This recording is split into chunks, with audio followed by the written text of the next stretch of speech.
nasa switch ka, no? Turn off mo muna o kaya restart.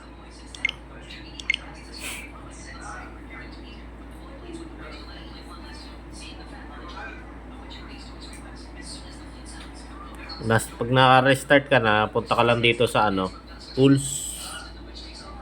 Tools yan. Kailangan nakasaksak na tong USB mo sa switch mo sa PC. Nakakonect na sa PC. USB tools. Tapos pindutin mo tong SD card.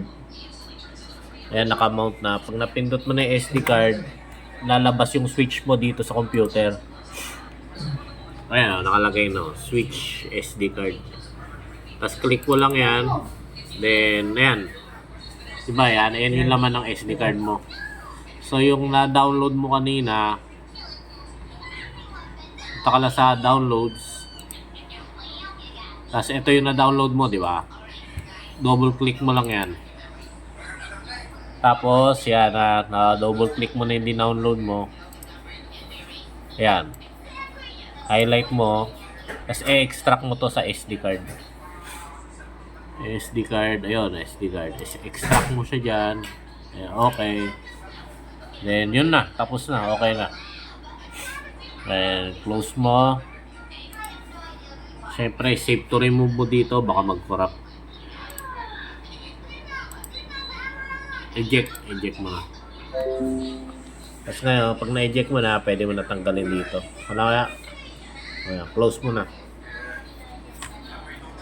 So, pagka-close mo, close mo, tapos punta ka sa tools. Ayan, tools. Tapos pindutin mo tong archive bit. Fix archive bit. Okay. Tapos punta ka ulit doon sa jailbreak. Ayan, nasa jailbreak ka na, no?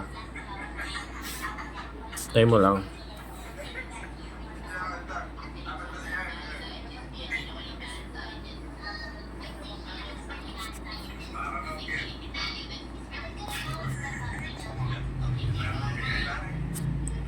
Press mo tong tatlong A. Ayan, saan ba pupunta? Punta ka ng dito, punta ka dito.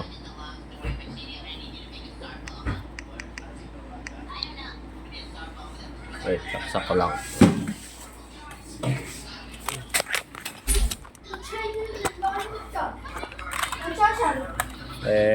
Pag nandito ka na, naka-copy paste mo na, hold mo yung R, down, tapos itong R button.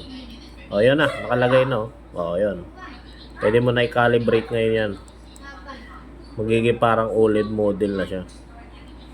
Lagay mo, gawin mo yung saturation, todo mo. Yan. Yan, temperature, dagdagan mo. Plus, apply settings. Yan. Okay na bro, ganun lang.